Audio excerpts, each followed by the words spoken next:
હા મિત્રો, અત્યારે આપણે જવાનું છે ગોપનાથ પગે મહાદેવના દર્શન કરીને આપણે નીકળી ગયા જગ્યામાં. તો જગ્યામાં જો બધે પાણી પાણી હતું, તો કેટલો વરસાદ એમાં તમને બતાવીશ તો વિડીયોમાં બનાવી રહેજો. હાલો મિત્રો, સ્વાગત છે તમારું હિતેશ બ્લોગમાં. તો જો આપણે અત્યારે કારખાનેથી ઘરે આવ્યા છે, કારણ કે વરસાદ એવો છે એટલે લાઇટ નથી. તો જો આપણે વાડી માટો મારો એવા ઘરે આવીને જો આમ બધું સાઈડને બધું ઢળી ગયું હતું, કારણ કે વરસાદ આવી ગયો હતો એટલે જો બધું પલાળી દીધું.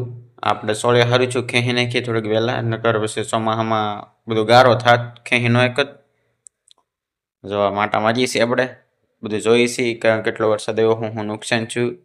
પછી આપણે નીકળી ગયા ગામ તરફ, કારણ કે આપણે જવાનું છે આજે ગોપનાથ.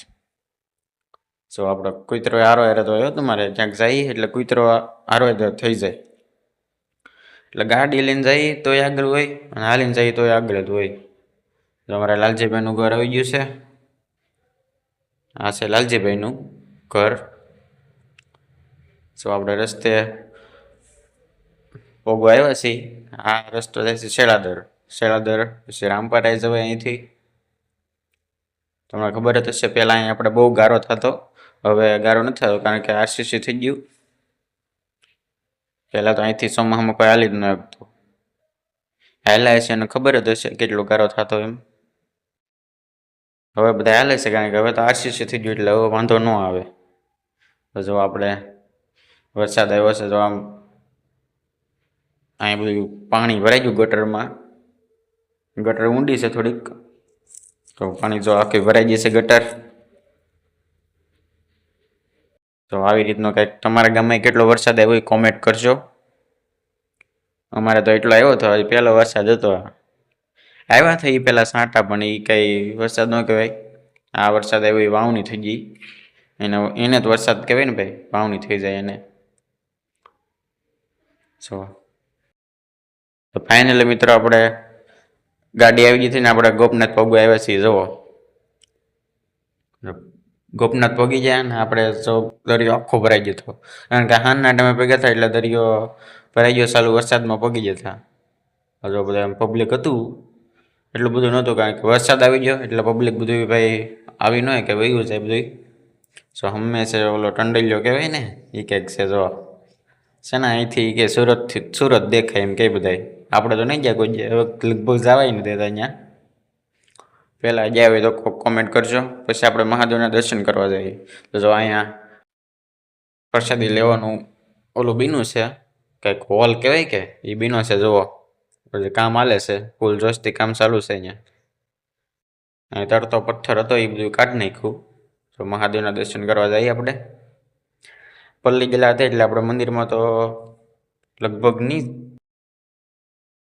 નથી જવું એવો વિચાર છે, કારણ કે પલ્લી ગયા થાય એટલે અંદર જવાય નહીં ભાઈ, બધું બગડે. આપણે આખા પલ્લી ગયેલા હતા, તો આપણે બહારથી દર્શન કરી લીધા.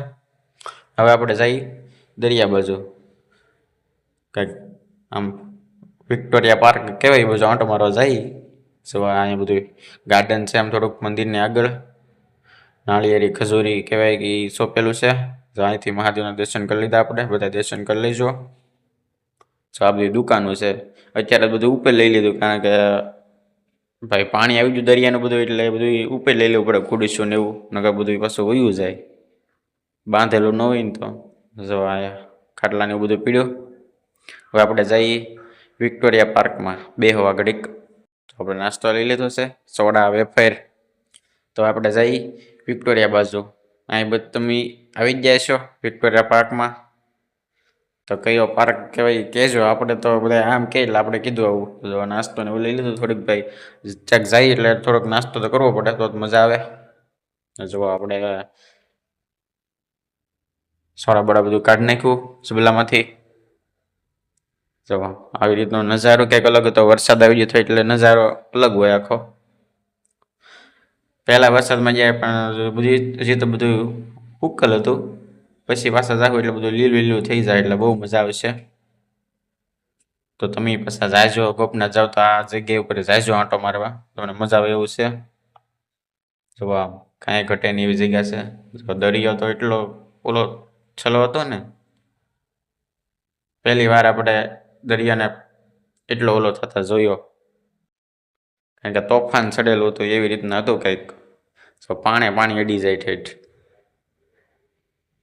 એ બાજુ જાય એટલે દરિયો થોડોક ટૂંકો આવતો જાય એટલે પાણા ત્યાં નાખેલા હતા કારણ કે ધોવાય નહીં બધું.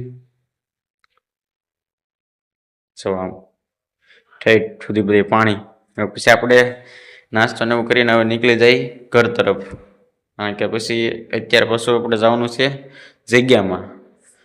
વરસાદ આવ્યો એટલે જોવા જવું પડશે, આંટો મારવા જઈ. પાણી ભરાનું નથી ને એવું જોવા માટે આપણે જવું છે જગ્યામાં. કારણ કે ત્યાં પાછું નેરું છે બાજુમાં એટલે આંટો મારી આવીએ.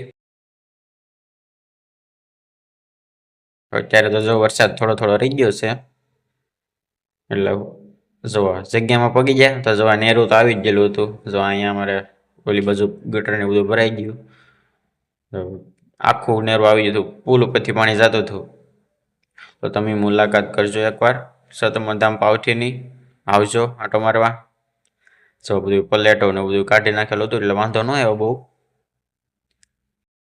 જવા આ નેરું તો અત્યારે ચોમાસામાં તો બહુ ભાઈ આવી જાય એટલે આ નેરું કેવર આવે. જો કે આપણે તો દિવાલનું બધું થઈ ગયેલું છે એટલે આપણે વાંધો ન આવે. તો અંદર તો પાણી વી જતું કારણ કે જે તાજી દિવાલ છે ભાઈ, નીચેથી ધોઈ પછી સોંટ્યું ન હોય બરાબર એટલે અંદર વી ગયું થોડુંક પાણી. અત્યારે જ બધું વી ગયું પાણી એટલે વાંધો ન આવ્યો. કાંઈ નુકસાન ન થયું એટલે વાંધો ન આવે. કારણ કે ભાઈ પાણી હતું ખાલી એને છે વી ગયું નીચેથી. તો પહેલી વાર આવ્યા તો ચેનલને સબસ્ક્રાઈબ કરજો, લાઈક કરજો અને એકવાર આવજો સતમધામ પાવઠીમાં. જો નેજા ફરકે છે બે બાજુ, એક છે પરબનું નિશાન ને એક છે રામાપીર બાપાનું ધજા. અહીંની જો. હવે આપણે મળીએ બીજા વિડીયોમાં. ત્યાં સુધી બધાને જય રામાપીર.